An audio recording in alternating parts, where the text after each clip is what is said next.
அன்பார்ந்த சகோதர சகோதரிகளே, உங்களுக்கும் உங்கள் குடும்பத்தில் உள்ள அனைவருக்கும் சமாதானம் உண்டாவதாக.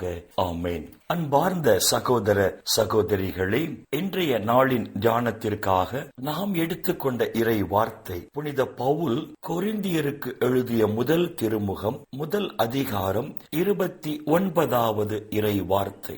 எவரும் கடவுள் முன் பெருமை பாராட்டாதபடி அவர் இப்படி செய்தார் என்று புனித பவுல் இங்கு எழுதுகிறார். என் ஆற்றலால் தான் இந்த காரியம் வெற்றியில் முடிந்தது என்று கடவுள் முன் எவரும் பெருமை பாராட்டாதபடி, என் ஞானத்தால் தான் இந்த காரியம் சிறப்பாக முடிந்தது என்று எவரும் கடவுள் முன் பெருமை பாராட்டாதபடி, கடவுள் ஞானமற்ற மனிதர்களையும் வலிமை குன்றிய மனிதர்களையும் தேர்ந்தெடுத்து தன் திட்டத்தை செயல்படுத்துகிறார் என்று புனித பவுல் இங்கு சொல்லுகிறார். மனிதர் விரும்புவதாலோ உழைப்பதாலோ எதுவும் ஆவதில்லை, கடவுள் இரக்கத்தாலே தான் எல்லாம் ஆகிறது என்று புனித பவுல் ரோமையருக்கு எழுதிய திருமுகம் 9ஆம் அதிகாரம் 16ஆம் இறை வார்த்தையில் சொல்லுவார். அன்பார்ந்த சகோதர சகோதரிகளே, நாம் செய்கிற காரியம் சிறப்பாக முடிகிறது என்றால், நாம் செய்கிற காரியம் வெற்றியில் முடிகிறது என்றால், அது நம்முடைய ஆற்றலால் அல்ல, நம்முடைய உழைப்பால் அல்ல, மாறாக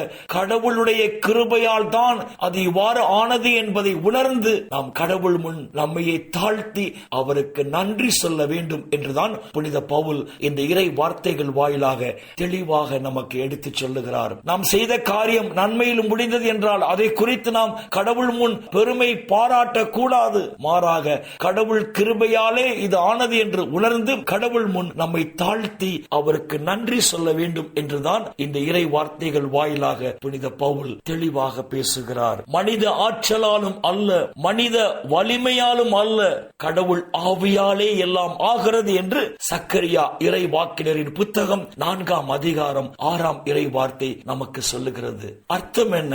நாம் செய்கிற ஒவ்வொரு காரியத்திலும் கடவுளின் ஆவியானவர் நம்மோடு கூட இருந்து நம்மை வழிநடத்துவதால் தான் அது வெற்றியில் முடிகிறது, அது சிறப்பாக முடிகிறது என்பதை நாம் உணர்ந்து வாழ வேண்டுமே ஒழிய நம்மை குறித்து நாம் பெருமை பாராட்டி வாழக்கூடாது என்றுதான் புனித பவுல் இந்த இறை வார்த்தைகள் வாயிலாக சொல்லுகிறார். மீகா இறை வாக்கினரின் புத்தகம் 6ஆம் அதிகாரம் 8ஆம் இறை வார்த்தை இவ்வாறு சொல்லும். கடவுள் முன் தாழ்ச்சியோடு நடந்து கொள்வதை அவர் விரும்புகிறார் என்று அங்கு இறை வாக்கினர் சொல்லுவார். அன்பார்ந்த சகோதர சகோதரிகளே, நாம் செய்கிற காரியம் நன்மையில் முடிகிறது என்றால், நாம் செய்கிற காரியம் சிறப்பாக முடிகிறது என்றால், அது கடவுளது கிருபையால், கடவுளது ஆற்றலால் என்பதை உணர்ந்து கடவுள் முன் நம்மையே தாழ்த்தி அவருக்கு நன்றி செலுத்தி வாழும் போதும் கடவுள் இந்த உலகிலும் நம்மை ஆசீர்வதிப்பார். இந்த உலக வாழ்வின் முடிவில் நிலை வாழ்வையும் நமக்கு பரிசாக தருவார். இந்த இறை சிந்தனைகளோடு நாம் ஜெபத்திற்குள் கடந்து செல்வோம். எங்களை நேசிக்கிற நல்ல பிதாவே, அப்பா, இந்த உலகில் இன்னும் ஒரு நாளை நீர் எங்களுக்கு சேர்த்து தந்த உம்முடைய கிருபைக்கு நன்றி சொல்லுகிறோம். அப்பா, விண்ணக ராஜ்யத்தை உரிமையாக்கிக் கொள்ள உம்மால் தேர்ந்து கொள்ளப்பட்ட நாங்கள் உம் முன்னே எங்களையே தாழ்த்தி செயல்படும் போது, உமக்கு முன்பாக தாழ்ச்சியோடு நடந்து கொள்ளும் போது, அப்பா, இந்த உலகிலும் தேவரீர் எங்களை ஆசீர்வதித்து இந்த உலக வாழ்வின் முடிவில் நிலை வாழ்வையும் எங்களுக்கு பரிசாக தருவீராக.